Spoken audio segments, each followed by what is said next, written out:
Primero que nada, agradecerles a todos y a todas por estar en este webinario. Mi nombre es Celeste Fernández, yo formo parte de la Red Regional por la Educación Inclusiva y junto con Dominique vamos a estar haciendo el apoyo técnico, así que cualquier inconveniente técnico que tengan nos pueden escribir por Zoom, los que están dentro de Zoom, y por Facebook, los que están en Facebook. Les cuento antes de comenzar que la plataforma Zoom es accesible a lectores de pantalla estándar y que el webinario cuenta con interpretación en lengua de señas, que está a cargo de Daniel Ocampo, Fernando Barbosa y Laura Herrera. La pantalla de otros intérpretes se va a ver amplificada para que después el video también, la grabación también sea accesible. Y todas las consultas que tengan las pueden hacer a través del chat y se responden luego de las exposiciones. Probablemente no lleguemos a responder todas, pero bueno, vamos a hacer nuestro mejor esfuerzo. Les pedimos también a las personas que no hablan que apaguen sus cámaras y sus micrófonos. Así hacemos el seminario más organizado. Les cuento un poco que la REI es una coalición de organizaciones de y para personas con discapacidad de Argentina, Brasil, Chile, Colombia, Paraguay, Perú y Uruguay, que trabaja por el derecho a la educación inclusiva, por el derecho de las personas con y sin discapacidad a asistir a escuelas que estén preparadas para todos y todas, y que su objetivo es incidir políticamente a nivel regional, nacional e internacional para que los estados garanticen el derecho de todas las personas a una educación inclusiva, dando cumplimiento a los mandatos internacionales, en particular al artículo 24 de la Convención sobre los Derechos de las Personas con Discapacidad y del Objetivo de Desarrollo Sostenible número 4. En ese sentido, lo que nosotros buscamos es promover el diseño e implementación de políticas públicas, mediante la producción de información, el lanzamiento de campañas, la presentación de contribuciones ante organismos internacionales, el apoyo de medidas legislativas y otras iniciativas promovidas en el nivel nacional en favor de la educación inclusiva, realizamos capacitaciones como este webinario y trabajamos en articulación con otras redes y coaliciones de la sociedad civil. Este webinario va a estar moderado por Ignacio Calderón Almendros, uno de los expertos en educación inclusiva que afortunadamente acompaña el trabajo de la REI. Ignacio es doctor en pedagogía, profesor titular del Departamento de Teoría e Historia de la Educación de la Universidad de Málaga. Sus líneas de investigación incluyen temas de educación inclusiva, fundamentalmente el tema de la naturaleza social de la discapacidad, la desventaja sociocultural y los procesos de exclusión. Es miembro y asesora científicamente entidades en la defensa del derecho a la educación y colaboró con distintas universidades en América Latina y con grupos de investigación en educación de Estados Unidos, el Reino Unido y de Japón. Fue invitado a impartir conferencias en muchos países de Europa, América y Asia. Escribió diversos libros y también escribió en algunas revistas de referencia científica internacional en educación. Y es también miembro de los equipos editoriales de algunas de esas revistas. Luego tenemos a 4 ponentes de diferentes países de la región. Mónica Cortés. Mónica es docente en formación, directora ejecutiva de ASDAUN Colombia, una organización no gubernamental que se dedica a promover los derechos y la inclusión en la sociedad de las personas con discapacidad intelectual y sus familias. Es consultora experta en temas de educación inclusiva y reconocimiento de la capacidad legal de las personas con discapacidad a nivel nacional e internacional. Miembro de la Red Regional por la Educación Inclusiva de Latinoamérica y de Inclusion International, con quienes ha realizado investigaciones relacionadas con este tema y campañas de comunicación. Liliana Peña Herrera es nuestra segunda ponente, es fundadora de la Sociedad Peruana de Síndrome de Down y de la Coalición por el Derecho a una Educación Inclusiva. Liliana tiene una maestría en Educación Inclusiva por la Universidad de Syracuse en Nueva York y una amplia experiencia en la defensa de los derechos de las personas con discapacidad a nivel nacional e internacional. Logró que la Ley General de Educación en Perú incluya el derecho de las niñas con discapacidad en escuelas regulares. Luego, nuestra tercera ponente, Mercedes Viola, es máster en enseñanza de idiomas, especializada en desarrollo curricular y evaluación. Es directora, cofundadora de 4D Lab, responsable del diseño de programas de desarrollo y transformación de empresas públicas, privadas, nacionales e internacionales. Dicta conferencias internacionales en el área de desarrollo curricular y educación inclusiva. Es además cofundadora de una organización llamada ProEdu. Desde ProEdu participa en el grupo de trabajo sobre educación inclusiva del Uruguay, en la Alianza de Organizaciones por los Derechos de las Personas con Discapacidad de Uruguay, en la Red Regional por una Educación Inclusiva y en Inclusion International. Es cofundadora de The Alliance, un programa para apoyar a las organizaciones en su transformación hacia una cultura y comunicación inclusiva, y además es copresidenta de Sistema B Uruguay. Y es arquitecta graduada de la Universidad de Uruguay. Y finalmente Rocío Florentín Gómez es máster en Neuropsicología Infanto-Juvenil y Neuroeducación. En la función pública se desempeñó como directora general de Educación Inclusiva y ministra por la Secretaría Nacional por los Derechos Humanos de las Personas con Discapacidad en Paraguay. Y en particular estuvo en el área de desarrollo infantil, discapacidad e inclusión.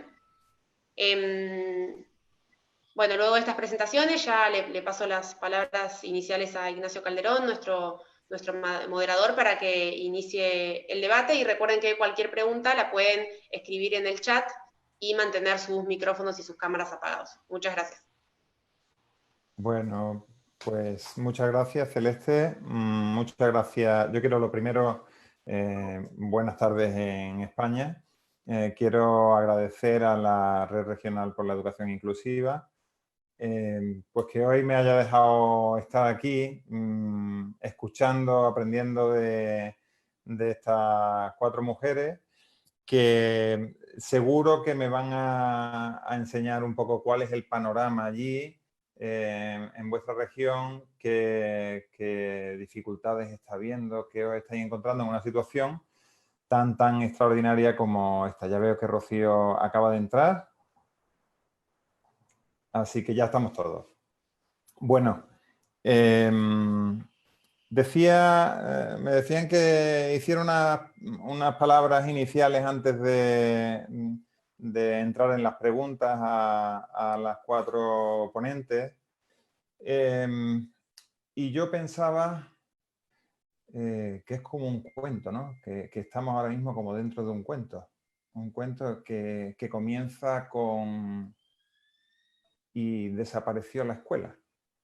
Desapareció la escuela física, esa que nosotros conocíamos o que creíamos conocer, y que de un día para otro desaparece y la vida sigue.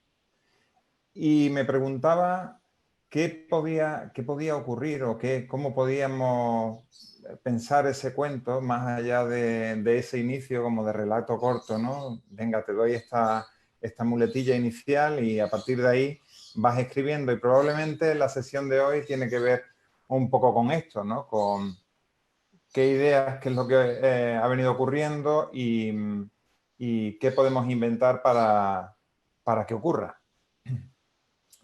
Pensaba también, aquí en España hemos estado haciendo algunos encuentros de este tipo en los que yo he estado escuchando, hemos estado yo y el resto del equipo de investigación que integro, hemos estado escuchando a muchas familias y profesionales que nos contaban cómo estaban viviendo eso de que de repente desaparezca la escuela. Y me llevaba esto a pensar, ellas me llevaban muy bien a pensar que, por una parte, ya tenemos experiencia. Tenemos experiencia histórica porque precisamente cuando hablamos de educación inclusiva se habla porque hay unos derechos humanos que no se han respetado históricamente y que nos ha tocado luchar porque se reconozcan algunos de esos derechos que no han sido reconocidos tradicionalmente. Uno de ellos es el de la presencia.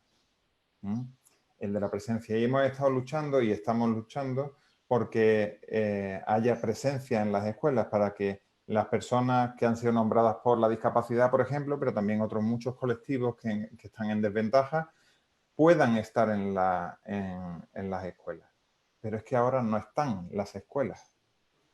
Y el no estar significa significa que hemos salido de ahí y que de repente el contexto es nuevo. Una madre decía de una manera magistral hace unos días, nos contaba que su hijo había estado, previamente a este momento, su hijo había estado arquitectónicamente dentro de la escuela. Decía arquitectónicamente porque una cosa es estar físicamente y otra cosa es estar en la escuela. Y en este debate yo creo que habría que centrar la situación actual y el debate entre todas, ¿no? Que ahora mismo no estamos arquitectónicamente, sabemos también que hace 2 meses podíamos estar o podían estar nuestros familiares dentro de esa arquitectura que era la escuela, pero la escuela era solo el espacio, la escuela era lo que se producía dentro, ha cambiado en algo lo que se produce dentro, desapareció. ¿En qué situación estamos? Bueno, planteo 2 preguntas iniciales para hacer una primera ronda entre todas. La primera pregunta es, ¿cuáles son las barreras y los desafíos que están enfrentando las personas con discapacidad en la región para ejercer su derecho a la educación? Esa es la primera pregunta, que se refiere a barreras y desafíos. La otra es, ¿qué nos está enseñando, si es que nos está enseñando algo, el COVID-19 sobre nuestra educación, sobre nuestro sistema educativo? Desde luego, lo que está claro es que estamos ahora en una atalaya que no habíamos tenido nunca. Es que de repente desaparecen físicamente las escuelas y podemos volver a pensar qué es lo que ocurre en esas escuelas y qué podríamos hacer en ellas. Hablaba esta madre de que arquitectónicamente su hijo estaba en la escuela, ahora no está arquitectónicamente. ¿Qué significa la no presencia de su hijo ahora en la escuela? ¿O qué significa ahora que nuestros hijos e hijas, nuestro alumnado, nuestros familiares ahora no estén en la escuela? La no presencia. Lo cual remite también a cómo era la presencia antes. Bueno, 2 preguntas. Una es referida a las barreras y desafíos que se enfrentan las personas con discapacidad ahora. Y la otra tiene que ver con qué nos enseña toda esta situación. Si os parece, pasamos a esa primera ronda y invito a Mónica que comience con la palabra.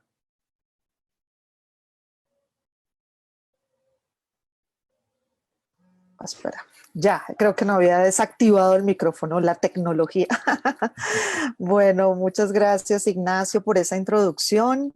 Creo que sí, hoy estamos viviendo algo distinto, aunque Celeste ya me presentó, pues les recuerdo, soy Mónica, soy docente de profesión y bueno, he venido en Colombia liderando procesos en favor de la educación inclusiva. Seguramente por mi profesión y por mi hijo, que hoy tiene 20 años y fue, digamos, transcurrió toda su escolaridad en procesos de inclusión y soy una convencida de esos procesos como la mejor forma de transformar la sociedad. Entonces, sin duda alguna, esta nueva situación y estos meses que hemos pasado, como dice Ignacio, fuera del entorno escolar, pero del entorno escolar, digamos, estructural, pues nos deja sin duda alguna unas claridades frente a la emergencia de barreras que se hacen visibles mucho más fuerte en este momento. Una de ellas es, por supuesto, y lo hemos dicho también desde la red regional en varios de nuestros documentos, de los documentos que hemos expedido, es la carencia de datos confiables. Nosotros hoy sabemos y, por ejemplo, en este momento de emergencia, como organizaciones hemos recibido de muchas familias, digamos, información de que no han sido contadas, o sea, o no pertenecen ni a ninguno de los procesos educativos en los cuales, digamos, oficialmente vemos que se están entregando ayudas o que se están haciendo procesos educativos, pero nuestros niños, muchos de ellos no están en la escuela y no tenemos datos confiables. Digamos que los ministerios de educación pueden decirnos cuántos tienen matriculados, pero ningún país, yo creería, de Latinoamérica puede tener datos confiables en relación a cuántos se encuentran por fuera del sistema educativo desescolarizados, y que claramente hoy vemos que el no estar escolarizados o no pertenecer a los programas los hace invisibles, y los hace invisibles para todo lo que significa este momento poder atenderlos. Entonces, creemos profundamente que esta es una de las principales tareas que tenemos. Otra cuestión que surge muy fuerte es que, aunque tenemos legislación, normativas, creo que casi todos los países de Latinoamérica, por no decir que todos, se adhirieron a la Convención sobre los Derechos de las Personas con Discapacidad, y muchos de nuestros países tienen adicionalmente legislación desarrollada que favorece o que dice ampliamente en sus textos que todos los niños y las niñas tienen derecho a la educación. Sin embargo, vemos también las grandes dificultades en la implementación, y hoy, con este momento de estar fuera de la escuela, vemos la dificultad tan alta de entender la forma como se les deben dar apoyos a los niños y niñas. Y ir a la escuela no es simplemente estar, hay que contar con los apoyos y ajustes necesarios para que puedan estar. Y hoy, en la emergencia, vemos que esto se acentúa profundamente, porque muchas familias nos han contado que un poco la respuesta de la escuela ha sido que se encarguen de ellos los docentes de apoyo. No sé, en varios países y en Colombia existe la figura del docente de apoyo, y hace por lo menos 3 años digamos, tenemos una norma que dice que el docente de apoyo es aquel que establece una relación de trabajo colaborativo con el docente de aula, ¿sí? De disciplinar, el docente que da otras materias disciplinarmente.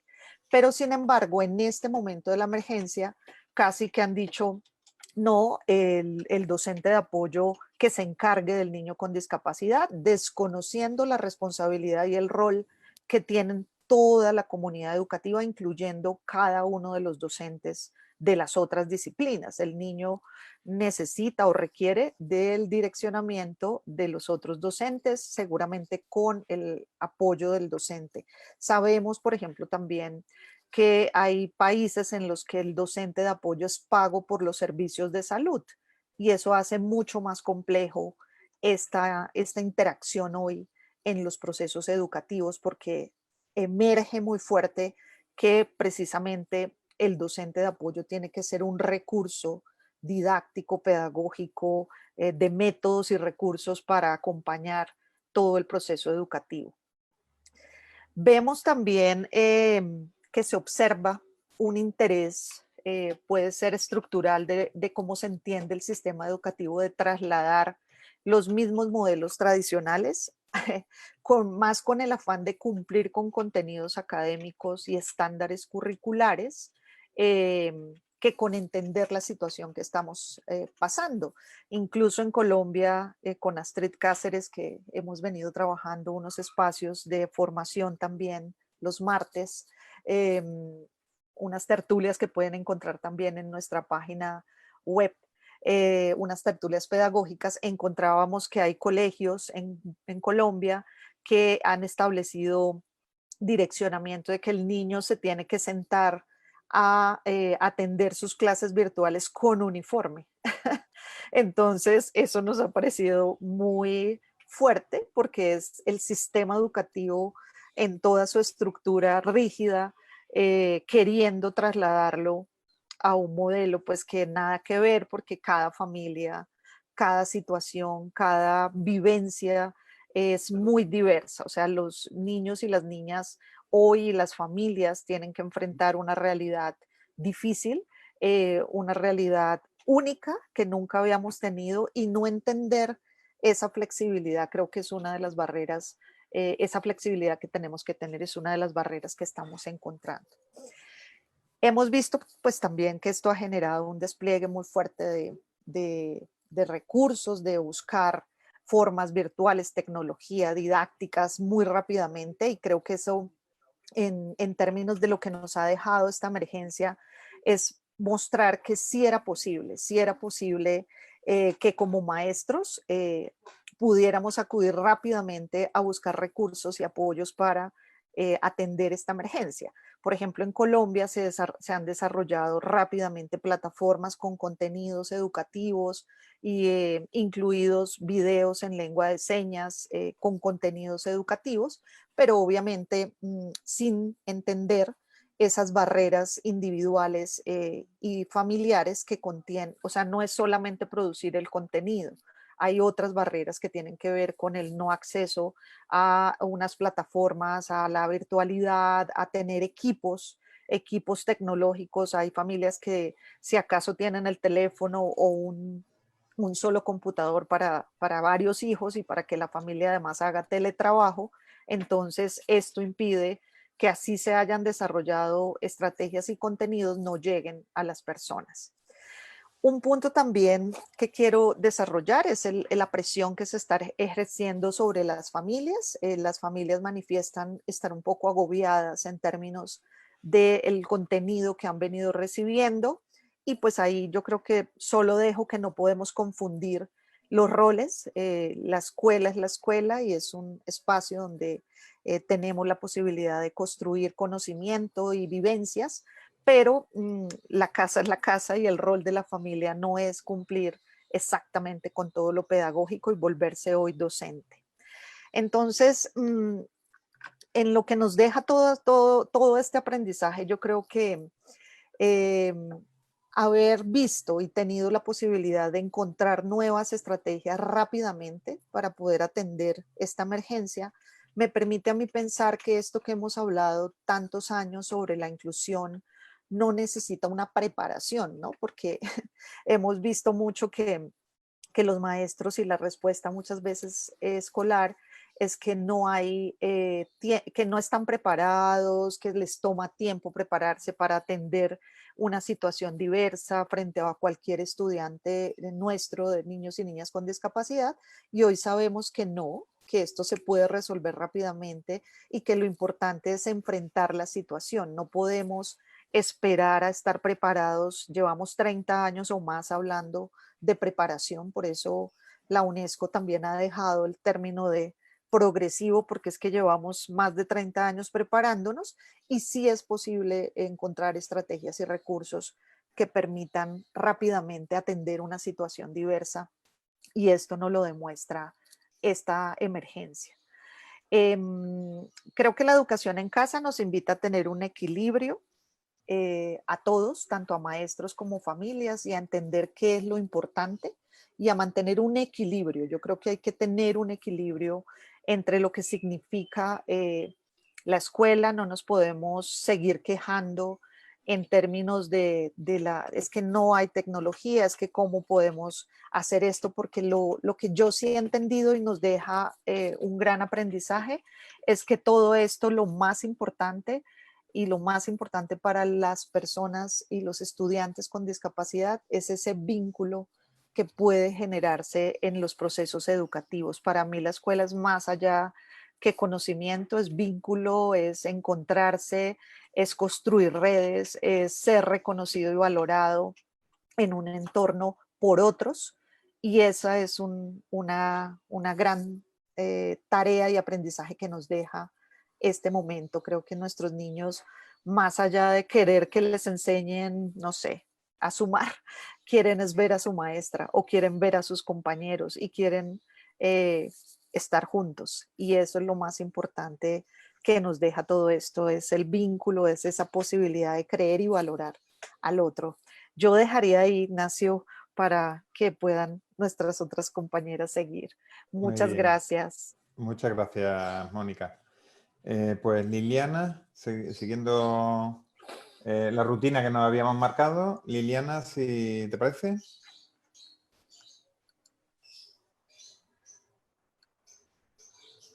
Tienes que activar el micro. Perdón. Ahora. Ya. Bueno, la pregunta invita a reflexionar sobre desafíos y barreras, y yo soy una convencida que las barreras pueden verse como obstáculos insalvables que son muy difíciles de superar, o se pueden ver como desafíos, y el desafío abre oportunidades. Entonces, creo que un desafío grande es que el modelo médico sigue dominando, y domina e instala un mito que es muy arraigado y que nos lo dicen desde que nuestros niños nacen, por ejemplo, con síndrome de Down, y es que son incapaces, que no pueden aprender y que necesitan siempre profesionales especializados para su atención. Entonces, el sistema educativo dice que aquellos matriculados en escuelas regulares, que en Perú son aproximadamente 67.000, ¿no?, datos oficiales, requieren un apoyo especializado de docentes itinerantes, de unidades especiales que atienden, se supone que apoyan a los docentes, pero que en la práctica se dedica a los niños. Y en esta época de virus, este apoyo resulta difícil de brindar. Y entonces los niños que no eran míos, sino del apoyo, del docente de apoyo, ahora son de nadie, ¿no? Y como se cree que necesitan atención especial, se piensa en intérprete de señas, ¿no? Y no se toma en cuenta que en Perú hay no más, digamos, 30 intérpretes de señas formalmente, oficialmente declarados, ¿no? Con lo cual es sumamente difícil que los niños que requieren aprender lengua de señas realmente lo puedan hacer, ¿no? Y no se incluyen en estas clases a distancia subtítulos o textos en gran formato, materiales con audios grabados o textos en lenguaje sencillo de fácil lectura, ¿no? Y el diseño universal para el aprendizaje no es asumido como una manera de llegar a todos los estudiantes con y sin discapacidad. Y esto es desde lo que se da en televisión en señal abierta, pero creo que una cosa que sí está funcionando, lo voy a mencionar más adelante, es la libertad que se ha dejado a los docentes para que puedan crear sus clases y ser mucho más flexibles. Y ellos sí, sin saberlo siquiera, están utilizando lo que llamaríamos diseño universal, ¿no? Y como se piensa que las clases tienen que estar especialmente diseñadas para los niños con discapacidad, se está pensando en estos tiempos de confinamiento, se está evaluando desde el ministerio proponer los días sábados para dedicarlo a estos niños, ¿no? Y suponemos que están pensando en los niños que atienden las escuelas especiales, que son más o menos 17.000 estudiantes, siendo que las clases por señal abierta de televisión y de radio son de lunes a viernes, ¿no?, para el resto de estudiantes. Entonces, incluso en épocas de confinamiento y de educación a distancia, la segregación sigue porque el modelo médico sigue muy arraigado, ¿no? Un desafío grande, y lo mencionaba Mónica, es el porcentaje de niños que están fuera del sistema educativo. En el Perú, desde antes de la emergencia, aproximadamente el 50% de niños con discapacidad en edad escolar están no matriculados. Estos son más o menos 80.000 niños. Es, la verdad, una cantidad importantísima, ¿no? Esto, inaceptable. El acceso a Internet, el uso de tecnología no accesible, el uso de equipos que antes se usaban para distracción o para únicamente comunicarse, ahora han devenido en instrumentos para el aprendizaje, y esto también abre brechas, ¿no? Creo que se ha hecho el esfuerzo de dar tabletas a los niños que están en situaciones más vulnerables para que puedan acceder a la educación a distancia, pero indudablemente es un desafío para los docentes también, para las familias y para colectivos que ya estaban también en desventaja, como puede ser la población rural, población indígena, ¿no? Un desafío grande para las familias, y que quizás sea como políticamente incorrecto decirlo en voz alta, es que el tiempo liberado de su cuidado en los hogares ha desaparecido con el confinamiento. Quiero decir, esas 5 o 8 horas que los niños estaban en la escuela resultaban en una suerte de respiro para las familias. Y ese respiro ha desaparecido. Ahora jugar, alimentarse, vestirse, bañarse, aprender, socializar, dejaron de ser una rutina ordenada, ¿no? Y sobra tiempo libre que requiere ser ordenado, atendido por las familias y en particular por las madres que se ven sobrecargadas de responsabilidades y que no cuentan con apoyo, ¿no? Y las escuelas no solamente eran un respiro para las familias, yo creo que también eran un respiro para los propios estudiantes, que se alejaban de la sobreprotección de las familias, que como sabemos limitan las oportunidades para el aprendizaje, y se ven impedidos de socializar, ¿no? De desarrollar amistades, de desarrollar vínculos significativos, habilidades sociales. Creo que el tema de salud mental y educación debe ser tomado en cuenta, es un tema del que se habla poco cuando se piensa en educación y en pedagogías, ¿no? Y este tiempo libre también significa flexibilidad, ¿no? En las clases presenciales lo que mandaba era la norma, impartir contenidos, avanzar en la planificación prevista, ¿no? Pero ahora hay flexibilidad, ya no solo se permite, sino que se alienta que los estudiantes avancen de acuerdo a su propio ritmo, con su autonomía, y valorando más los currículos por competencias que por contenidos, ¿no? Y la segunda pregunta que se planteaba era, ¿qué nos enseña este virus, ¿no? Este virus con corona sobre la educación. Moni creo ya lo recordó, ¿no? Lo que las familias veníamos demandando hace más de 30 años, y para aquellos que no lo sepan, mi hijo Daniel falleció hace menos de un año, a los 30 años, y con él empecé este caminar por de lucha por los derechos de las personas con discapacidad, y el primer tema que me ocupó y me sigue ocupando 30 años después es el derecho a la educación. Resulta increíble, ¿no? Pero resulta que sí se podía hacer. Todo eso que veníamos peleando durante 30 años, en menos de un mes se ha empezado a implementar, ¿no? ¿Qué cosas son estas? El sistema se ha puesto en marcha para transformarse. Y se ha pasado de una pedagogía tradicional donde los estudiantes eran sujetos pasivos, donde lo importante eran los contenidos, la autoridad de los maestros, y donde la tecnología era limitada, los celulares estaban prohibidos en las escuelas, a una pedagogía innovadora, a planes educativos individualizados, es decir, pensando en las particularidades de cada estudiante con y sin discapacidad. Se está pensando en cómo acompaño a los estudiantes en sus procesos de aprendizaje, ¿no? A estudiantes con y sin discapacidad, insisto, esto no está pensado para los estudiantes solamente, está pensado solamente para estudiantes con discapacidad, sin discapacidad, y yo encuentro que son absolutamente útiles para aquellos estudiantes que tienen alguna dificultad para su aprendizaje, ¿no? Se han recuperado, por ejemplo, las clases de arte, de música, de ritmo, se ha recuperado el trabajo en proyectos, en equipos, los estudiantes ahora están elaborando portafolios, ¿no? Para dar cuenta del avance en su proceso de aprendizaje, porque ya no importan los exámenes, porque claro, pueden abrir los libros, pueden acceder a internet, los papás, las mamás pueden ayudar para que saquen mejores notas, entonces ya no son importantes exámenes, sino que se demuestre el proceso de aprendizaje, cómo han ido aprendiendo los niños y las niñas y adolescentes, ¿no? Y los profesores, decía, tienen libertad para desarrollar sus clases, para ser creativos, ¿no? Han empezado a trabajar en redes, cosa que también parecía que era imposible, cada quien metido en su propio cubículo, en su propia aula. Escuchaba a una profesora decir que uno de los grandes desafíos a los que se habían visto enfrentados es que ahora sus clases son abiertas y todo el mundo se entera de cómo dan las clases, como si eso fuese... ella lo ponía como algo como negativo, ¿no? Como que se ven sobreexpuestos. Y pues la verdad es que la educación no es un tema de profesor-estudiante metido en un espacio arquitectónicamente cerrado, ¿no?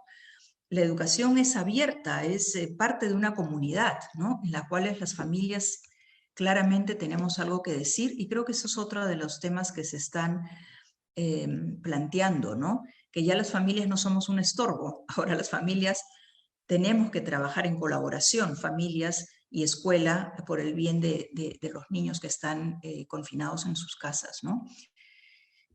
Por los niños que están físicamente ausentes de las escuelas, pero que sin embargo están tratando de participar y de hacer de este tiempo de confinamiento un espacio de aprendizaje, ¿no? Otra de las cosas que llaman la atención en este año tan atípico es que no se está educando para pasar la prueba PISA, ¿no? Estamos pasando de valorar la estandarización a reconocer la diversidad. Yo creo que esto es algo sobre lo cual debemos reflexionar, ¿no?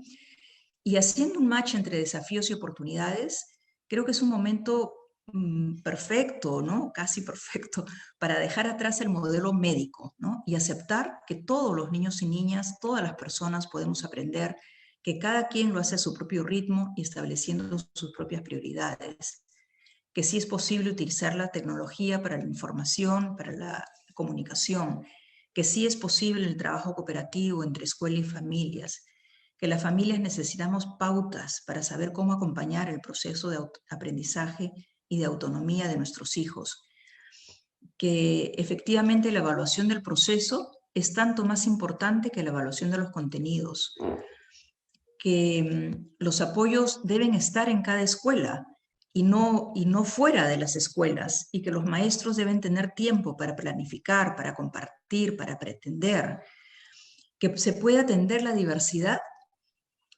y que las estrategias que están ahorita utilizando para aquellos niños que no tienen discapacidad también son útiles para los niños con discapacidad, ¿no?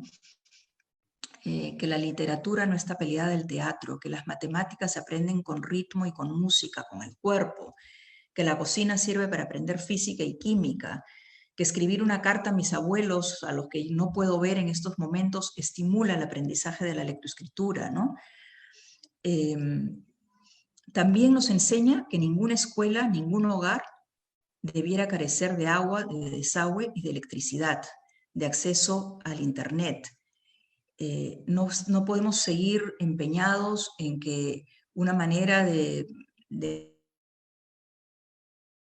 dejar el virus fuera de nuestras casas y de nuestros cuerpos es lavándonos las manos con agua, con jabón, cuando el 30% de los hogares en el Perú y de las escuelas, además, si no me equivoco, la cifra de la Defensoría del Pueblo es que el 40% de las escuelas en el país no cuentan con servicios de agua y de desagüe. Entonces, yo esperaría que después de esta emergencia sanitaria se reconozca la diversidad, los servicios sanitarios estén instalados en las escuelas, en todas las escuelas, y que nos creamos que hay que desaprender la manera como hemos venido pensando en los colegios y en la educación. Hay que desaprender para aprender para todos y pensar en una educación para todos, efectivamente, que no deje a nadie detrás, que podamos llegar a esa meta de universalización de la educación, por lo menos inicial y primaria, ¿no? Pues muchas gracias, Liliana. Mercedes. Bueno, hola. Hola. Gracias. Bueno, la verdad que mucho de lo que ya han dicho, bueno, Nacho, Mónica, Liliana, no quiero repetir, pero son cosas muy valoradas y muy compartidas. Voy a tratar de agregar a eso algunas cosas de nuestras experiencias acá desde Uruguay, pero quiero enfatizar la importancia de la falta de información fiable, confiable, que eso es fundamental para visibilizar, que comentó Mónica al principio, y eso es algo que estamos tratando de trabajar, porque los datos, cuando vos podés decir hay un 50% de niños o niñas fuera del sistema escolar, eso te mueve, ¿no? Y esos datos exactos no están. Entonces eso creo que es fundamental. Y hablando un poco de las barreras, creo que ya se comentó mucho, pero creo que hoy con esta situación muchas de las barreras que se veían antes, ¿no? Que antes de que empezara el COVID, ¿no? Se veían en el momento de hablar de educación inclusiva, por ejemplo, primero casos de rechazo, ¿no? Había muchos casos en los cuales te decían no puede venir a la escuela. Es decir, que ni siquiera hay denuncias de eso a veces, porque ni siquiera se sabe que a veces se rechaza a los niños y no se los deja ir. Pero si no, en casos de aceptación, una de las barreras más grandes, aceptación, por eso digo la palabra, bueno, está bien, te acepto. Te acepto bajo mis condiciones, ¿no? Entonces tenían escolaridad compartida, en muchos casos tenía que venir 2 días a la escuela común y los otros 3 días a la escuela especial, o en otros casos está bien, te dejo venir a mi escuela o a mi liceo, pero tienes que venir con un acompañante. No importa el rol que cumplía el acompañante, pero tenías que venir con un acompañante, ¿no? Entonces siempre eso era, te adecuás a mi situación. Esas son barreras importantes, ya que hoy, después con estas, ya eran barreras antes, hoy en esta situación, demuestran más las carencias que eso ha tenido, ¿verdad? ¿Por qué? Porque estos niños que, por ejemplo, que estaban con esa escolaridad compartida, quedaron huérfanos, ni siquiera sabiendo dónde están atendidos, si había una educación de un lado o del otro. En los casos que tenían exigencia de este acompañante, que a veces con una función no muy clara, porque era más bien como en muchos casos se suponía que el rol de esta persona era para ayudar, acompañar al docente en el proceso de planificar para todas y para todos en un diseño universal, y terminaba siendo como un acompañante de la persona, como un niñero o una niñera, y en esta situación ahora de confinamiento y desde la casa, bueno, se le delegó en esa persona el rol de la educación, como diciendo, bueno, yo ahora acá, se encarga el acompañante. Y también creo que eso, en esta situación nueva que tuvimos que transformar todo a la modalidad virtual, los docentes que no estaban pudiendo, que no estaban entendiendo, y las instituciones educativas que no estaban trabajando de una manera inclusiva, ¿no? De una manera en la cual estuvieran planificando para todos y cada uno, se encontraron muy desafiados, eso todos los docentes, por supuesto, pero ¿qué postura se tomó frente a esta situación? Bueno, después de que se logró llegar a una comunicación con la familia, o con las niñas o con los niños, a impartir contenidos, ¿no? A mandar PDFs o mandar actividades, lo que sea, cuestión de cumplir con una currícula. Y eso vio que la mayoría, en Uruguay hay algún estudio que mismo a nivel secundario, la mayoría creo que no me acuerdo, no quiero mentir porque no tengo el número exacto, pero es casi un 50% de las personas ni siquiera se conectaron ni se preocuparon por ver ese material. ¿Qué quiere decir? Que eso no estaba llegando nunca, no llegaba antes, y no llega ahora tampoco. Y eso no tiene nada que ver con la discapacidad. Pero imaginémonos también en las personas con discapacidad esta situación, cómo se profundizó. Mientras que tengo que aclarar algo, en Uruguay tenemos un plan que se llama Plan Ceibal, que mediante este plan ya hace más de 10 años que está implementado en Uruguay, que todos los niños, todas las niñas y estudiantes de media tienen una computadora, todos los docentes tienen computadoras, se preocupó por trabajar en que haya conectividad en la mayor cantidad de, por supuesto, de escuelas y liceos, pero también en la mayor cantidad de hogares, y si no en plazas públicas, y buena conectividad. Eso ayudó mucho al momento de esta emergencia. Si bien esto ya tiene más de 10 años, no todos los docentes lo tenían muy incorporado. Si bien se han realizado muchas capacitaciones, pero sí ayudó porque dio una herramienta tecnológica fuerte para seguir con la educación. Ahora, ¿qué pasó? Creo que esto es algo bueno. ¿Por qué? Porque lo que quiero decir es que el docente ese que dijimos anteriormente, que todavía no estaba trabajando con la diversidad, sino que tenía un plan homogéneo igual para todos, a través de la plataforma siguió haciendo lo mismo. Y siguió, esos niños que no podían seguir ese ritmo, siguieron quedando excluidos. Mientras que el docente, o la docente, que sí ya estaba trabajando desde esta manera, ¿no? De este diseño universal, pensando en todas y en cada uno, viendo esos procesos personalizados, ¿no? Como cada uno podía llevar su ritmo, al tener acceso a la tecnología, lo pudo también transformar de la manera tecnológica. Entonces, hubo varios casos, por suerte, si bien todavía no tenemos los datos, nosotros estamos haciendo una investigación, pero todavía no tenemos todos los datos, de niños que han podido continuar, niños que estaban en situación de discapacidad, que estaban incluidos, han podido continuar gracias a que estos docentes ya estaban trabajando de esa manera, en la manera presencial, y mantuvieron esta práctica en la manera en línea. Es diferente en otros países que vi que empezaron a implementar programas a través de la televisión, pero acá en Uruguay se siguió utilizando esta tecnología que ya estaba implementada. Creo que algo positivo, ¿no? Como que para lo que más me importaba, porque las barreras las venimos conversando sobre la cantidad de barreras que tenemos a la educación inclusiva, y creo que hoy por hoy esta situación nos muestra que son las mismas barreras, exactamente las mismas barreras seguimos teniendo. Pero creo que en esta situación nos mostró tenemos mucho para aprender, mucho de lo cual Lili estuvo comentando ya, muchísimas de esas cosas, ¿no? Se buscaron muchos canales de comunicación con la familia, que antes decía, bueno, no, pero no tengo tiempo de comunicarme con los padres, y ahora se encontraron un montón de caminos de comunicación a través de diferentes canales, ya sea WhatsApp, o sea, no sé, de diferentes cosas que ayudaron a que esta educación, ¿no?, entre la familia y la escuela fuera mucho más sutil, este proceso de intercambio de información y poder juntos generar algo bueno para nuestros hijos o para nuestras hijas o para nuestro alumnado. Y también esto demostró que la barrera más grande a veces en esto, ¿no?, con este aprendizaje, es el propio sistema educativo, ¿no?, cómo está concebido. ¿No? Porque ahora se cayó, no es que se haya caído el sistema educativo, pero los grandes pilares sobre los cuales estaba sustentado, ¿no? Entonces, ¿cuáles eran estos pilares? Bueno, todos los niños lo mismo, todos entramos a la misma hora, tomemos el recreo a la misma hora, tenemos que salir con las mismas cosas, hacemos exactamente lo mismo en la clase, fuera de la clase, fuera del aula. Y eso es lo que no estaba funcionando. Y esta crisis nos hizo romper con todo eso. Entonces, este sistema fue pensado como para la revolución industrial, la primera revolución industrial, y es la que seguimos utilizando.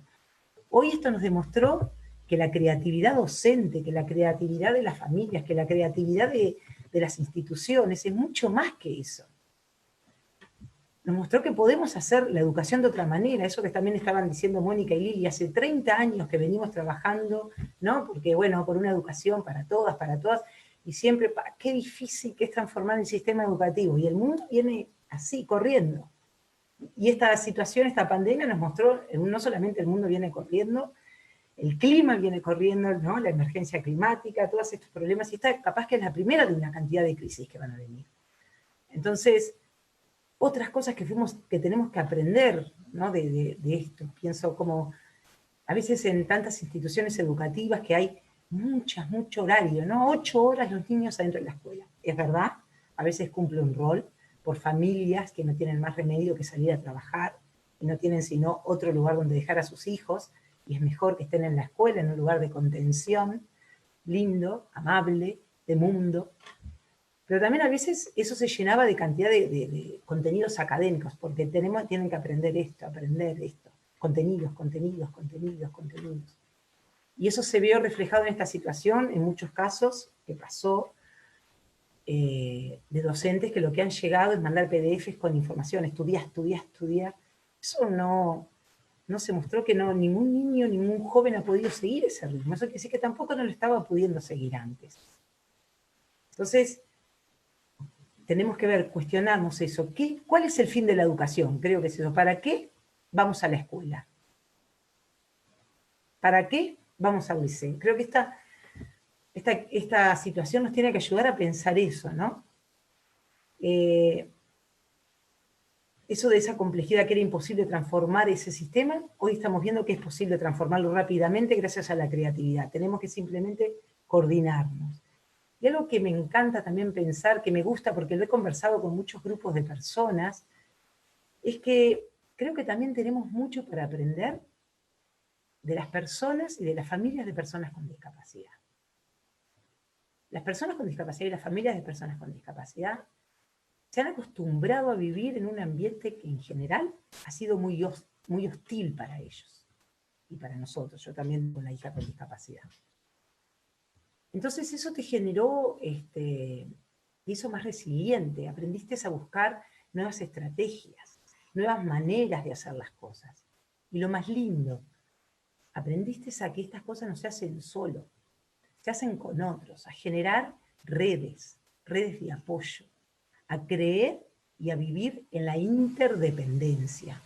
Sí apostar a la autonomía, pero siendo interdependientes. Yo dependo de vos y tú dependes de mí.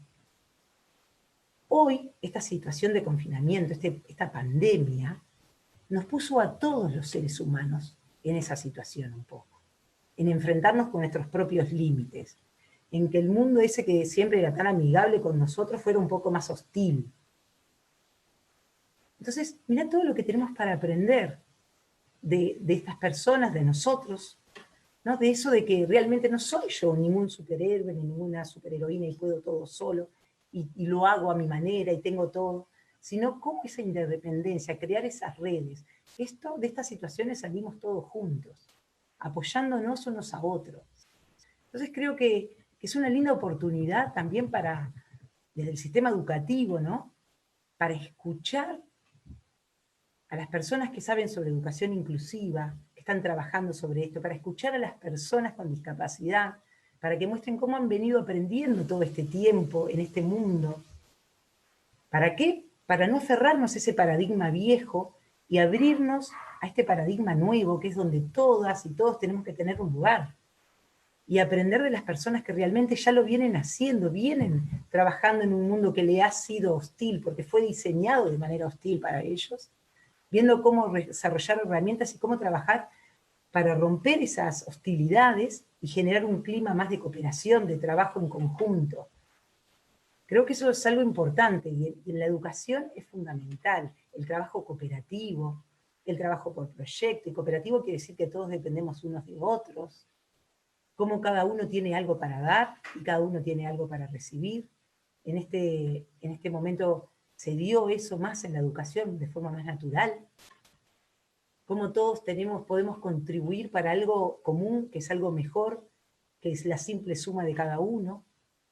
¿Cómo evaluamos eso de lo que aprendimos? Eso estuvo hablando mucho Lili, o sea que no lo quiero repetir, pero la importancia que a veces evaluamos solamente conceptos academicistas y estamos evaluando cómo trabajamos en grupo, estamos evaluando qué tan responsable soy yo frente a mis compañeros y mis compañeros frente a mí, cómo me comunico con el otro, cómo nos comunicamos, cómo aprendemos a convivir y a generar cosas mejores juntas, que de última es lo que va a hacer de esto un mundo mejor para todos. Bueno, por ahí era lo que quería ir compartiendo, sumando a mucho de lo que ya habían dicho las otras panelistas. Muchas gracias. Bueno, muchas gracias, Mercedes. Pues tiene ahora la palabra Rocío Florentín, perdón. Rocío. Muy bien, muchas gracias, Ignacio.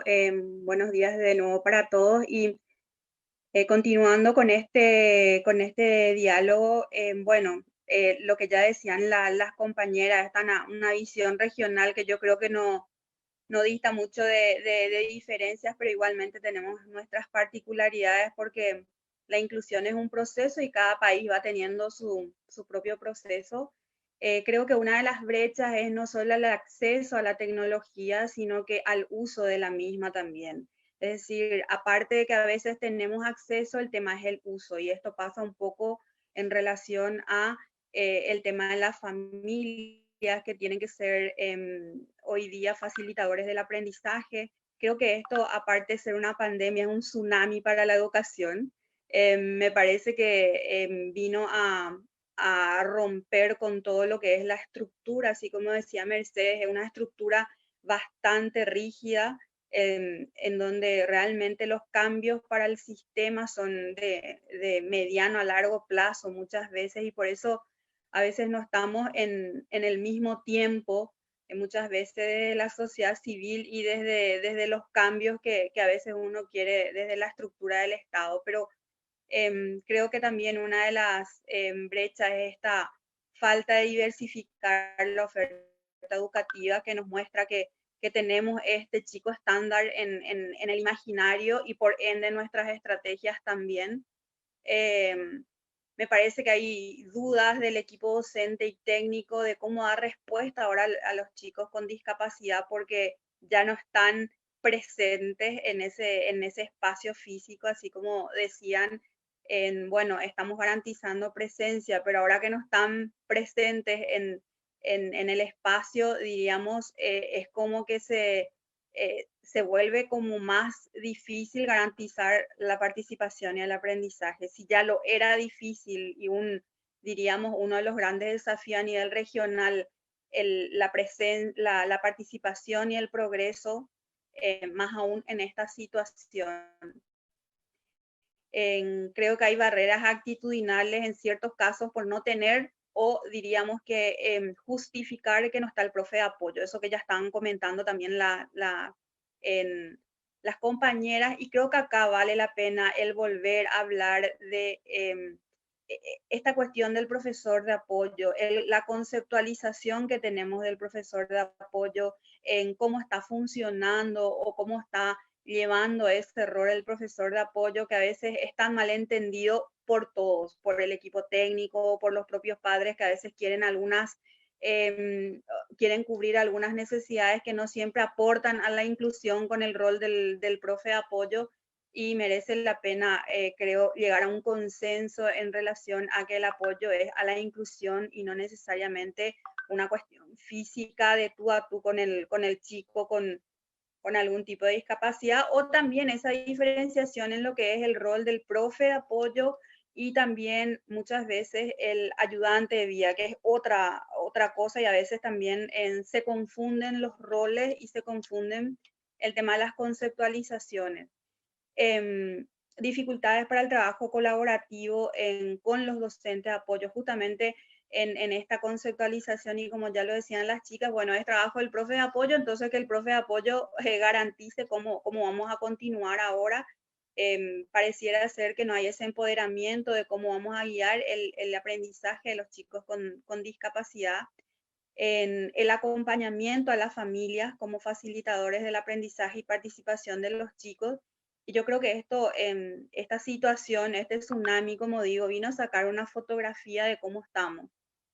Creo que vino a cuestionar hasta qué punto realmente estamos generando habilidades en los chicos, hasta qué punto estamos generando habilidades en los propios padres para que sean también facilitadores del aprendizaje, en el sentido de que el aprendizaje o el aprender no termina en la escuela, trasciende la escuela, y esto no solamente yo creo que inclusive esta situación sirve más para otros chicos también sin discapacidad, porque tiene que ver con la calidad educativa, es decir, tiene que ver con qué estuvimos priorizando, y esas faltas de otro tipo de habilidades que nos está mostrando esta situación, de repente la ansiedad de los padres, los chicos que no saben cómo manejar su tiempo, o los chicos que no tienen de repente algunos hábitos, y no hablo solo de chicos con discapacidad, pero nos muestra y nos saca una foto de que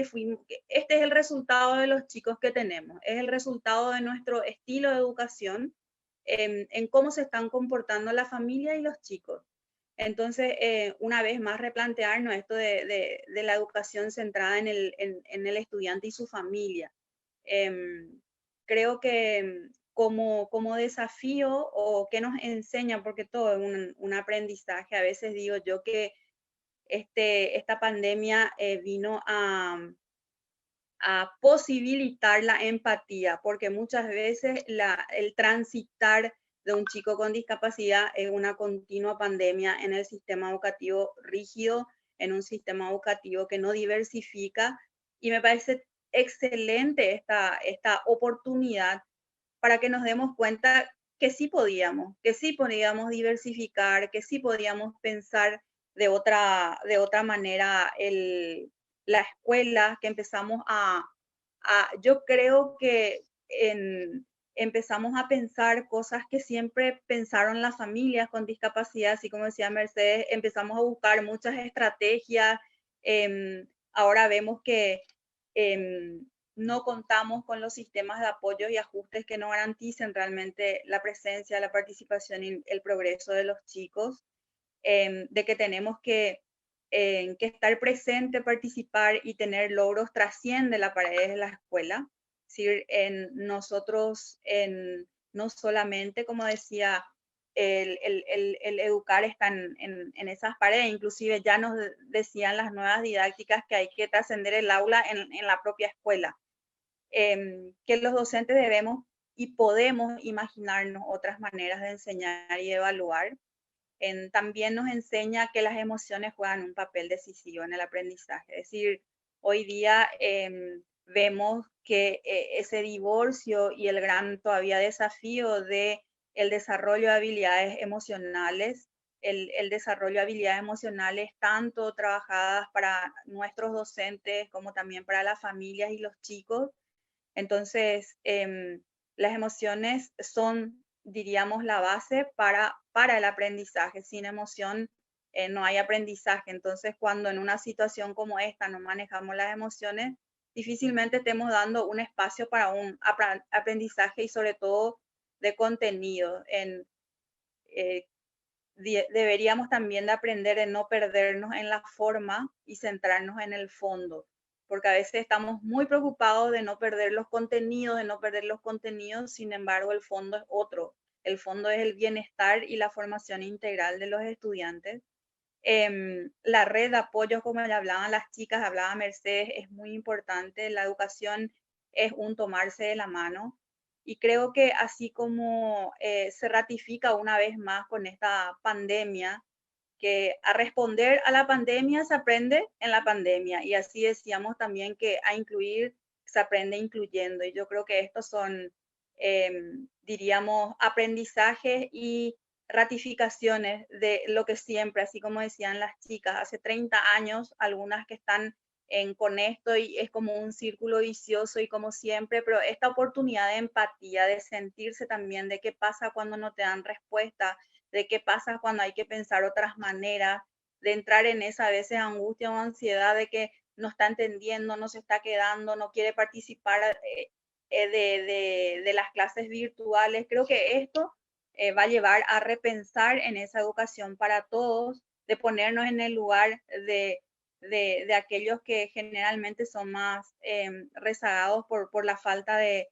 estrategias o diversificación de nuestras ofertas, y que finalmente para concluir, ya que diríamos las chicas también estuvieron diciendo cosas en común, el paradigma inclusivo es el norte de la educación de calidad. Es decir, ahora que nosotros estamos pensando dar respuesta a todo, bueno, nos damos cuenta que una sola manera no va a haber y no existe pensar en que tampoco lo virtual es lo único. Hay varias maneras de la educación a distancia y empezar a pensar en eso creo que es una gran oportunidad para el sistema.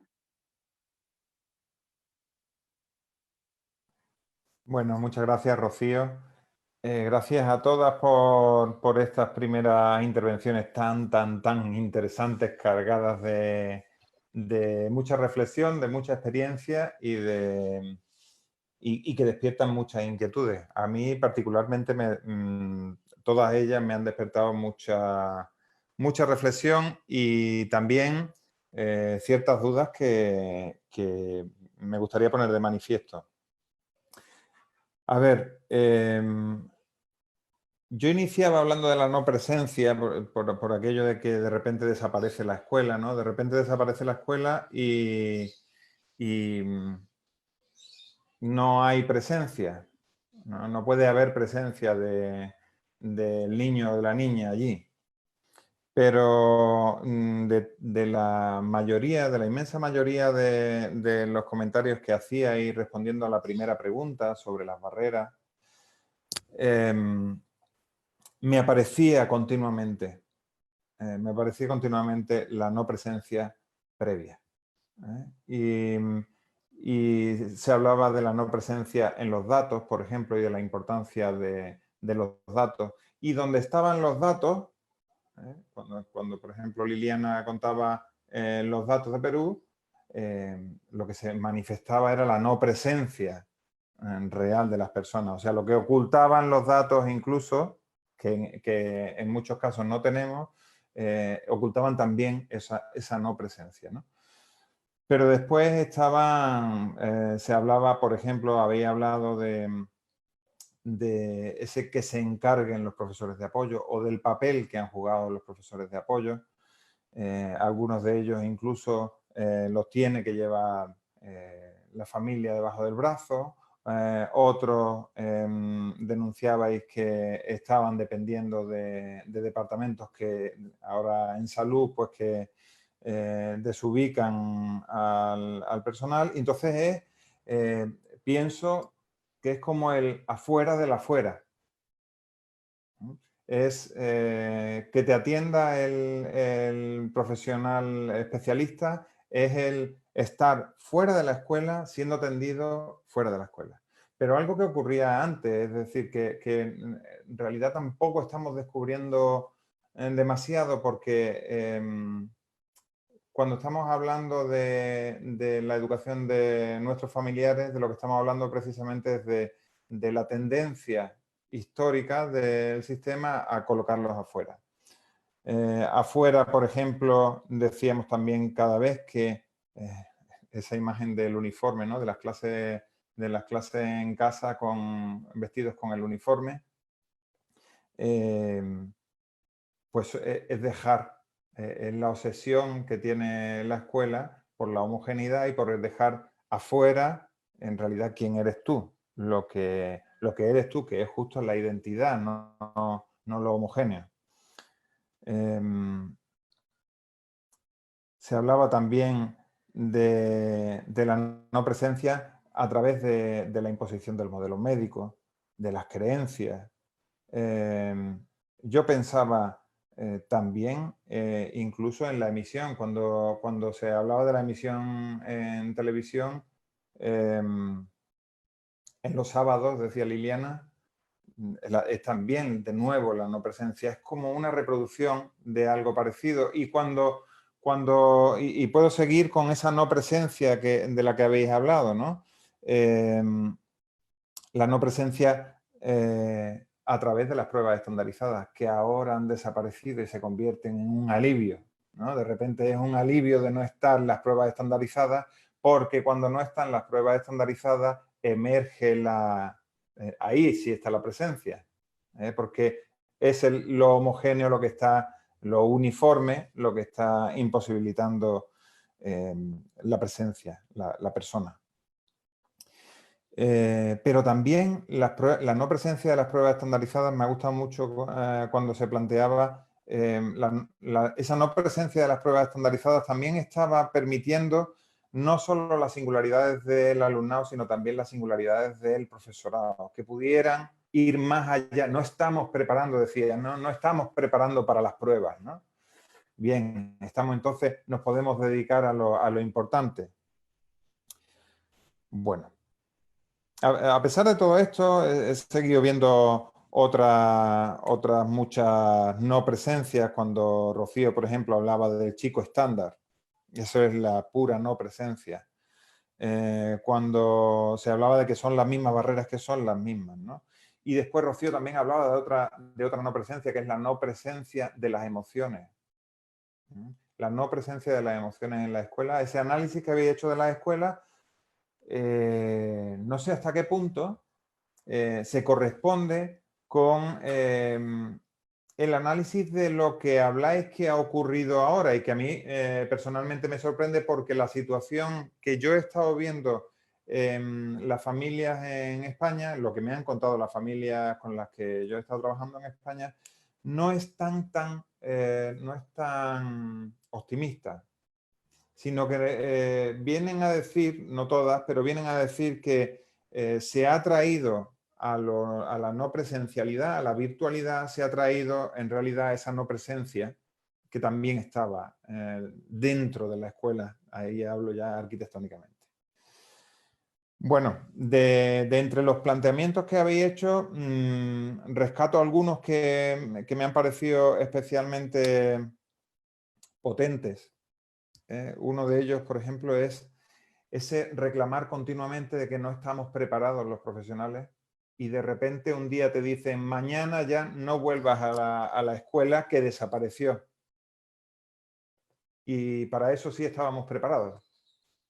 De repente aquello ocurre y claro, pues ante aquello pues hay que buscar una solución, ¿no?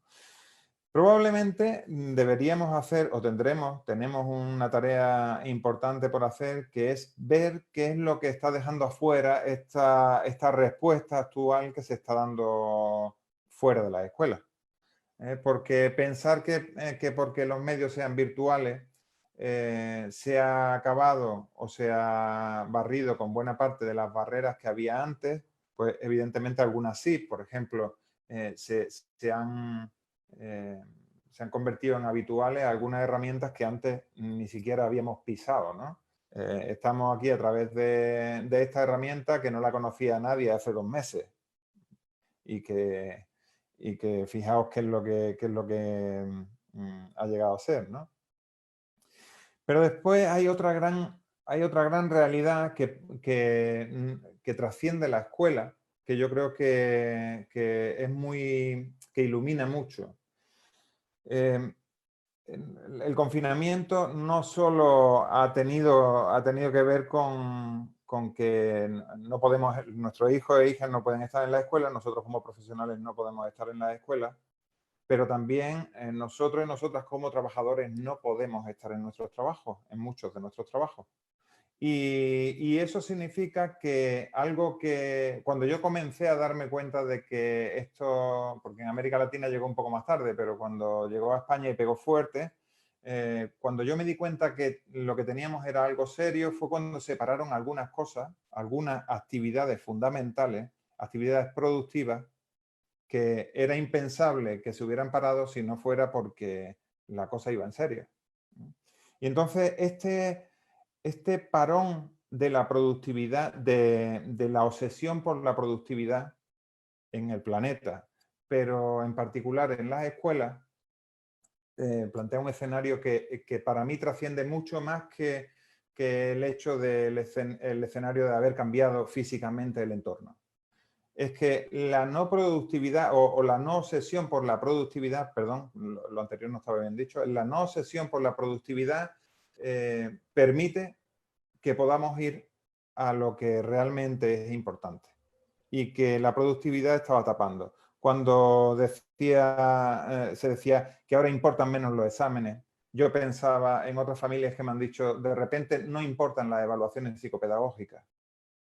De repente desaparecieron las evaluaciones psicopedagógicas, desaparecieron las pruebas PISA, desaparecieron las calificaciones y las evaluaciones.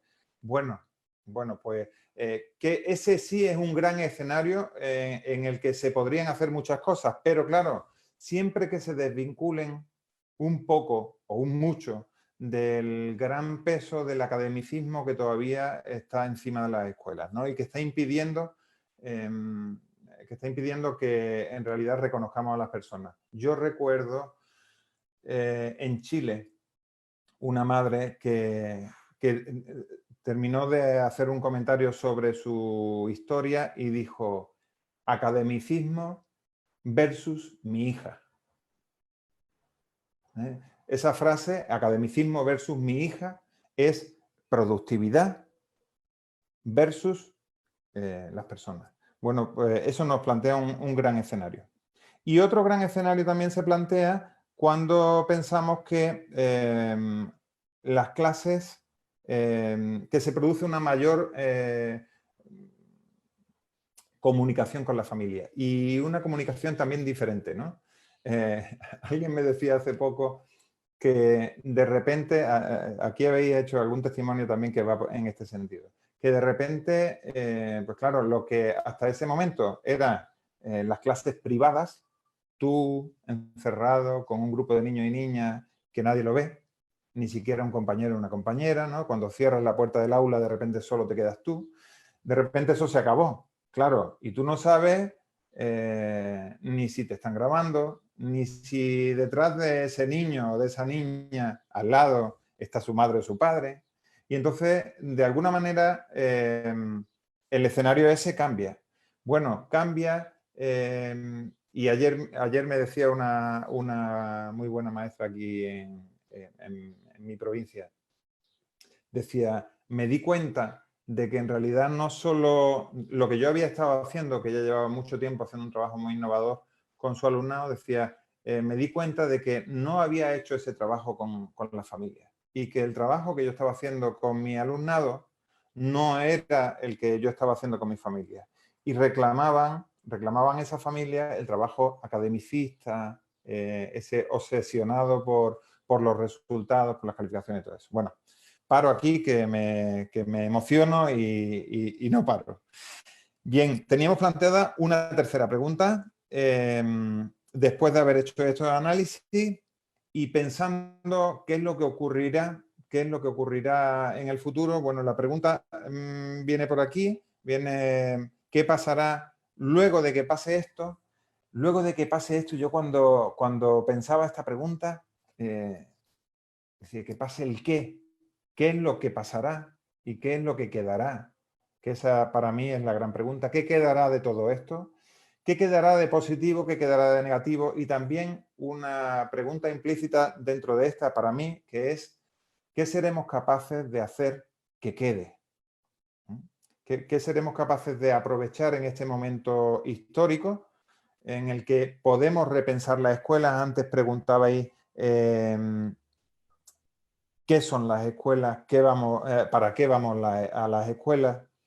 Incluso quiénes saben de situaciones tan complejas, decía Mercedes, ¿no? Tan complejas como esta. Yo recuerdo un momento en el que en la anterior crisis económica global nos fuimos a un barrio marginal de aquí de Málaga, donde yo vivo, y le preguntamos a esos chicos que vivían en la pobreza, decíamos, bueno, ¿cómo habéis vivido la crisis? ¿Qué está significando la crisis? Y ellos decían, si nosotros llevamos toda la vida en crisis, ¿no?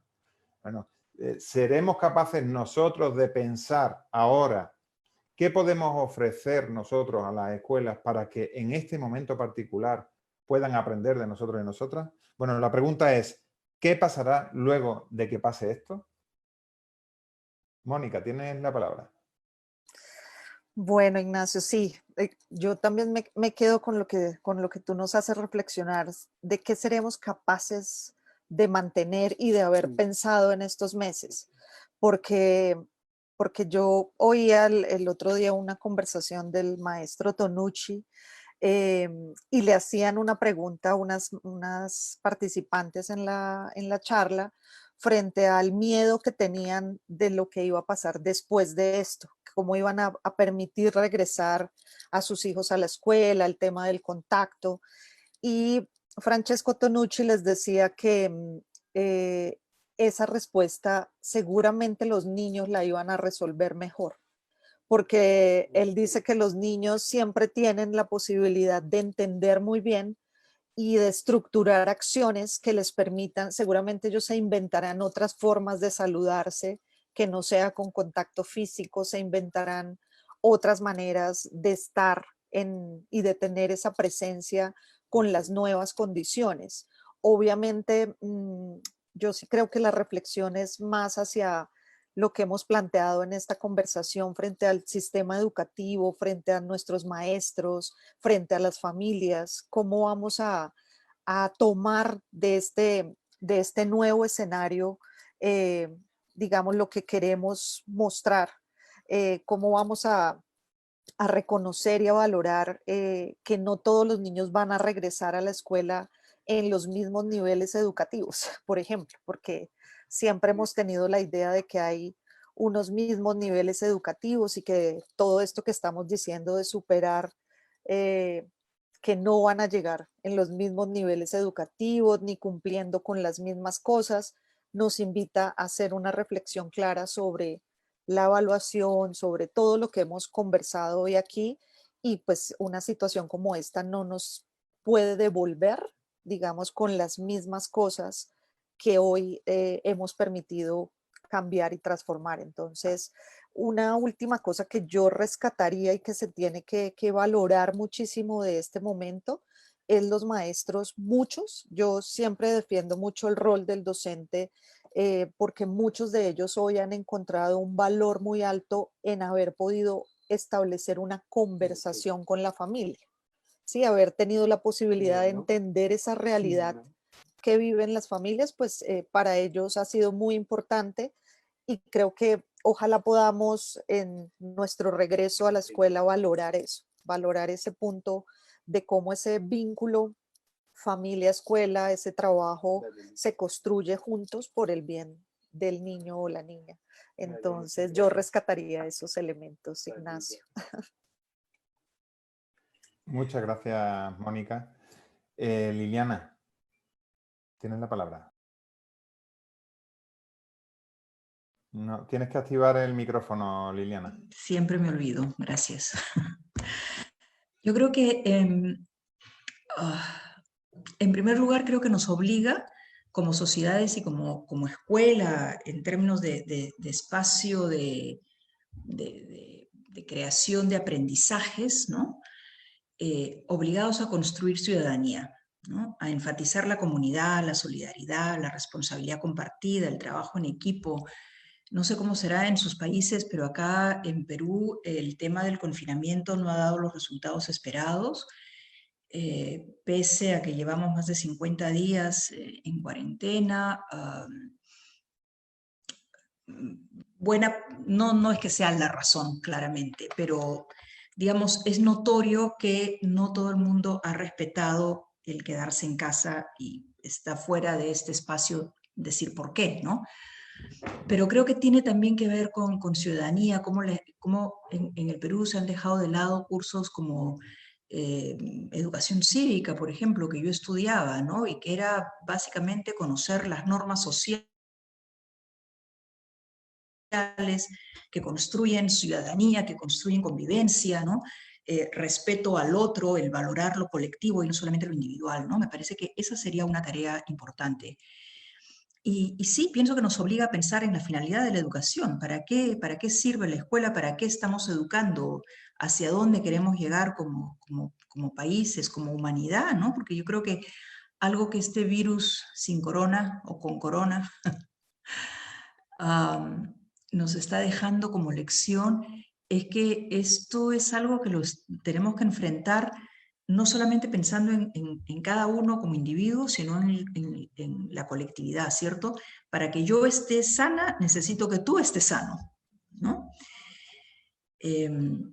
También a pensar en políticas educativas más inclusivas, en políticas educativas que no piensen en el estudiante homogéneo, en que todos los estudiantes aprenden de la misma manera. Ha quedado demostrado que con esta crisis y esta emergencia sanitaria que no todos los niños aprenden igual, ni al mismo ritmo, ni las mismas cosas, que sus intereses son variados, que a uno les gustan más unos cursos que otros, ¿no? Y que el aprendizaje tiene que ver con la motivación que tienen los estudiantes para aprender y para aquellos que los motiva a aprender, ¿no? Entonces, políticas educativas más inclusivas, pensando en todos y todas las estudiantes, en ámbito rural, la población indígena, poblaciones desplazadas, migrantes, niños abusados. Eso es algo de lo cual no hemos hablado mucho de situaciones más o menos buenas,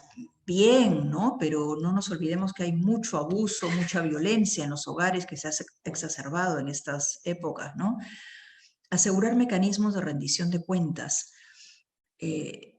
La escuela se ha abierto, de alguna manera, ha salido de los muros de la escuela y creo que eso lo debemos mantener, ¿no? Que las familias y los profesores y los colegios, los directores, los ministerios, tenemos que estar clarísimos en que no es a puerta cerrada que se da la educación, ¿no? Tenemos que aprender a trabajar en redes y con centros de recursos en las escuelas, en los distritos escolares, en los municipios. Esto de los profesores itinerantes que llegan de visita para apoyar no funciona, ¿no? No funcionaba antes, no funciona ahora, no va a funcionar después. Tenemos que fortalecer el sistema de educación pública. Hay estudiantes que se van a trasladar de la escuela privada a la escuela pública. En Perú está empezando ya a suceder y por lo menos mientras dure la emergencia y se reactive la economía, habrá estudiantes y familias que dejen la escuela privada, y me parece eso un reto y una oportunidad inmensa para fortalecer el sistema educativo público, ¿no? Creo que tanto la educación pública como el sistema sanitario público tienen que salir fortalecidos de esta crisis, ¿no? Tenemos que tener escuelas con acceso a agua, desagüe, electricidad, internet. No podemos seguir con escuelas que esto que ahora estamos viendo, que es como que fundamental para mantener la educación, ¿no? Tienen que empezar a cerrarse esas brechas, ¿no? Tenemos que escuchar las voces de los niños, las niñas y adolescentes, ¿no? Claramente sus voces son importantes, ellos son los que han dejado de ser objetos de depósito de conocimiento, sujetos pasivos a ser sujetos activos, ¿no? Y creo que no estábamos acostumbrados a escuchar lo que ellos tengan que decir. Y como dice Francesco Tonucci, al cual ya Mónica se ha referido, ¿no? Él dice, si el virus cambió todo, la escuela no puede seguir igual. ¿no? Tenemos que transformar la escuela, tenemos que innovar, tenemos que cambiar y entender que la comunidad educativa no son solamente docentes, directores, ministerio, somos familias, somos estudiantes, tenemos que construir ciudades que sean amables para el tránsito de los niños y las niñas a sus escuelas, ¿no? La violencia en las calles tiene que ser un tema que hay que atender. Estoy pensando en lo que a mí me gustaría como mamá, en términos de escuelas y de aprendizaje y de educación, un país que valore la educación, pero que valore a los niños, las niñas y los adolescentes, que puedan estar seguros en sus hogares, en las escuelas. Quizás es una utopía, pero yo creo que las utopías son las que mueven los cambios, las que nos impulsan a transformar y a ser mejores personas y mejores comunidades. Muy bien, muchas gracias, Liliana. Mercedes. Buenas. Me quedé reflexionando un poco sobre lo que vos estabas comentando, Nacho, y eso, y capaz que quería aclarar algo, que yo pienso realmente que esta situación en la cual estamos pasando como que puso de manifiesto más extremos, o sea, como que dejó las cosas más radicales, ¿no? Entonces, en el caso de la educación, los casos de rechazo, los casos que sí había acceso, pero no había una verdadera inclusión, quedaron aún más de manifiesto, ¿no? Entonces, esas son familias, niñas, niños que quedaron totalmente desprotegidos y sin nada y gente desesperada. Mientras que en los otros casos que sí ya había una inclusión, que se estaba trabajando de esa manera, al tener que pasar a esta nueva forma, teniendo la infraestructura, que como dije, por suerte en Uruguay había bastante, si bien queda mucho por mejorar, pero había una base, se hizo se pudo hacer de mejor manera la inclusión de los niños y jóvenes con discapacidad. Entonces, pensando de esos aprendizajes, es un poco lo que yo, pensando ¿qué viene después de esto? Bueno, el futuro no, ¿qué queremos construir? Es lo más importante, ¿no? Y a mí hay un par de cosas que me gustan mucho. Primero es pensar que todos pensemos, cada uno de los que estamos en educación o cada uno de los familiares de niños que mandamos a las escuelas, es ¿para qué educamos? ¿Cuál es el fin? Tenemos que partir de nuevo de eso. La UNESCO, acá en el 2015, a mí me gusta bastante esto, dice, mantener y mejorar la dignidad, la capacidad y el bienestar de la persona humana en relación con los demás y con la naturaleza. Ese debe ser el propósito fundamental de la educación. Y eso a mí me encanta, me parece que pone bien en palabras, ¿no? A ver si ¿estamos haciendo eso con nuestro sistema educativo como está? O también, como dice Carlos Escrivá, que también me gusta mucho, bueno, es un espacio para aprender el arte de vivir, que es un arte vivir, ¿no? Y bueno, creo que viene después de esto, espero que lo que tengamos que aprender en la educación lo tenemos que aprender como sociedad, ¿no? ¿Qué cosas tenemos que dejar ir? Que ya fueron, que ya pasaron, que son de otra época, que sirvieron en su momento, pero ya no sirven, y que han generado mucha inequidad, mucha exclusión, muchos problemas con el clima, ¿no? Con el cambio climático. Entonces, a ver si podemos aferrarnos a estos nuevos paradigmas, estas nuevas maneras, estas nuevas economías más inclusivas, donde todas y todas, ¿no? Tenemos parte, donde el éxito se mida por otra cosa. Y es lo mismo en la educación. ¿Qué es ser un buen alumno o una buena alumna? La respuesta clara no la tengo. Creo que lo que tenemos que hacer, un poco lo que dijo Lili, también escuchar más a nuestros alumnos, a nuestras alumnas, a los niños y jóvenes que están en el sistema educativo, escuchar a los docentes, que son los que están creando de manera maravillosa muchas nuevas maneras y bueno, y seguir construyendo de ahí, estar abiertos a crear nuevas cosas de manera colaborativa, de manera cooperativa, trabajando juntos, ¿no? Tenemos que salir un poco del yo para ir al nosotros. El siglo XX fue mucho el yo, ¿no? Y éxito, bueno. Creo que no tengo una respuesta clara, simplemente tengo esas ideas que tienen como un horizonte hacia donde tenemos que caminar, y pienso que es fundamental tener esa utopía que también decía Lili, porque nos marca el horizonte hacia dónde queremos ir. Muy bien, Mercedes, muchas gracias. Rocío, tienes la palabra. Sí, bueno, continuando un poco con lo que estaban diciendo ya las chicas, yo creo que, y coincido con este giro de nuestra concepción de lo que es la educación, en centrar la educación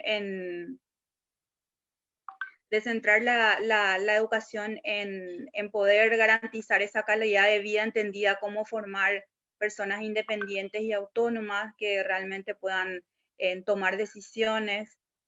Tenemos que visibilizar la educación como un derecho y también volver otra vez al debate porque se dice mucho que la educación es un derecho, pero en este debate de quién es el garante y quién es el sujeto de derecho, hacerlo palpable en acciones y en actividades bien claras, porque si no queda como un discurso siempre poético en todo lo que implica la educación como derecho.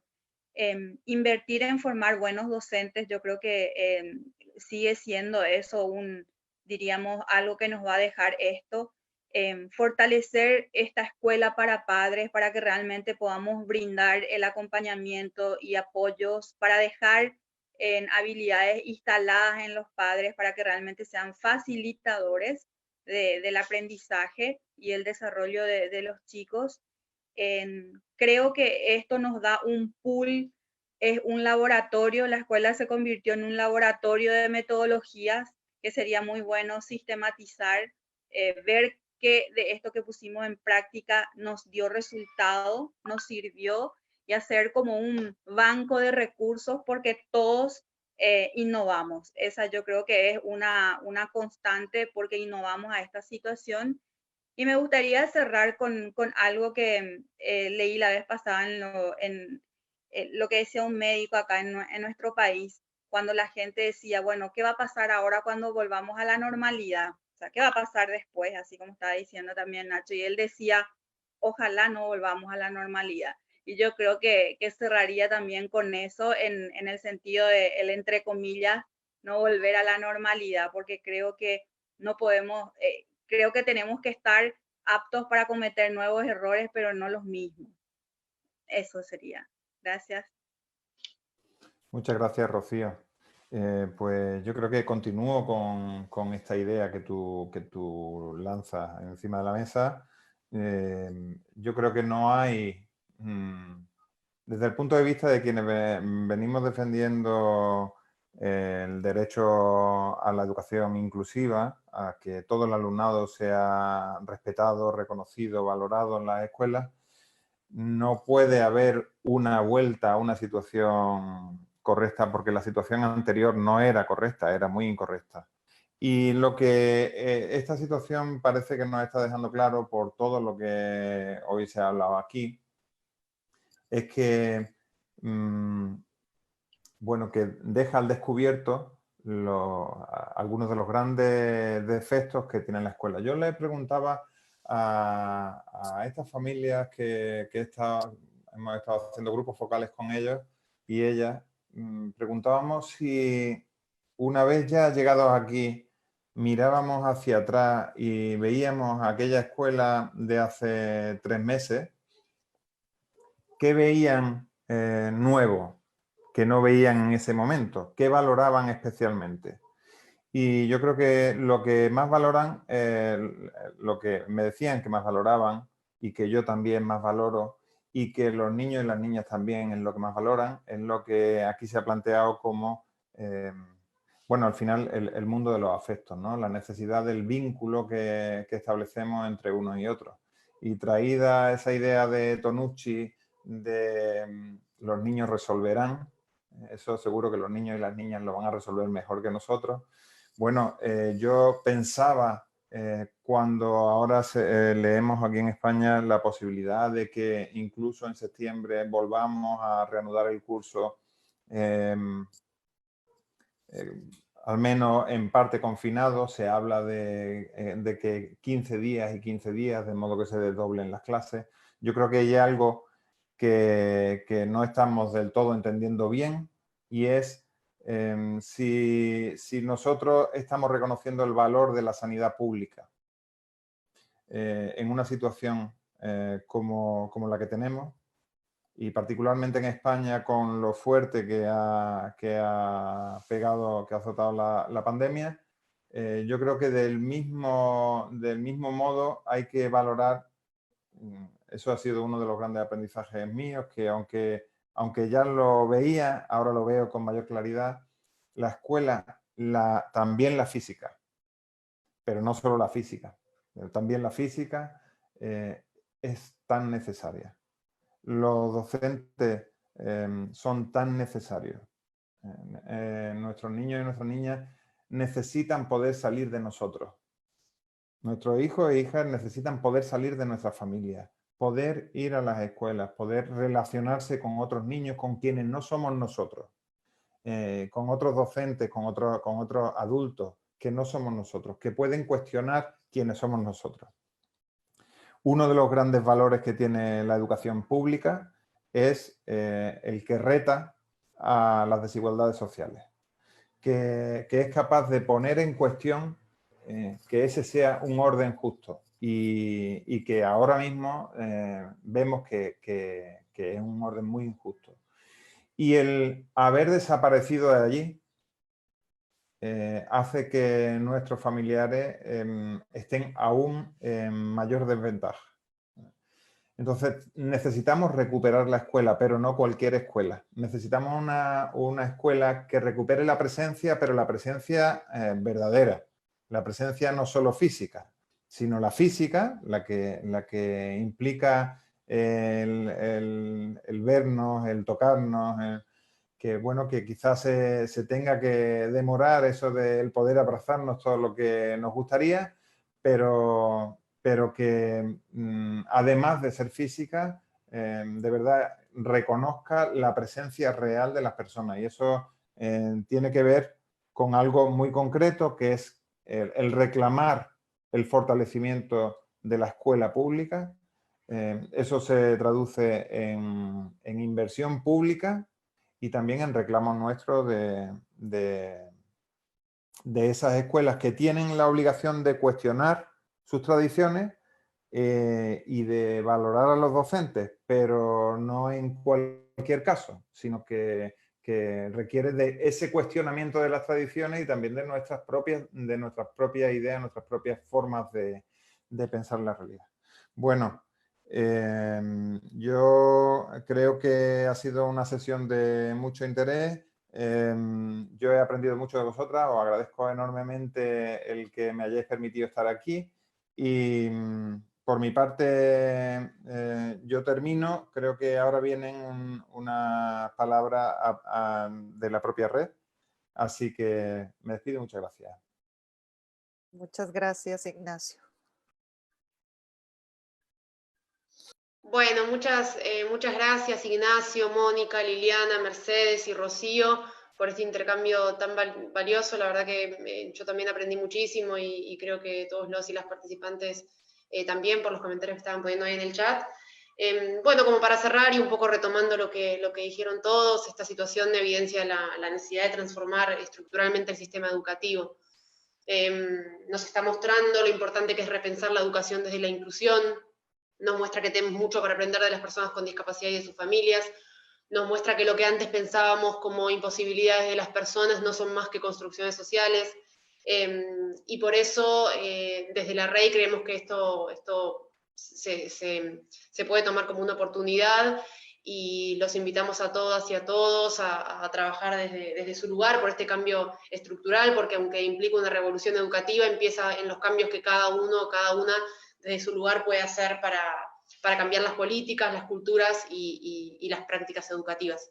Les pedimos perdón por no haber podido responder preguntas. Si alguno quiere hacer alguna pregunta a los ponentes que no se haya respondido o alguna que les surja después, pueden enviarnos la pregunta a rei.latinoamerica@gmail.com y ahí la podemos derivar a cada uno de los ponentes. Les informamos también que esta grabación va a estar disponible en el canal de YouTube de la REI, para que puedan volver a escuchar este diálogo y compartirlo con otras personas. Y bueno, les vamos a avisar por redes y por correo a las personas que se hayan inscrito cuando esté disponible. Muchas gracias a todos y a todas por acompañarnos en el día de hoy y nos vemos en el próximo webinario.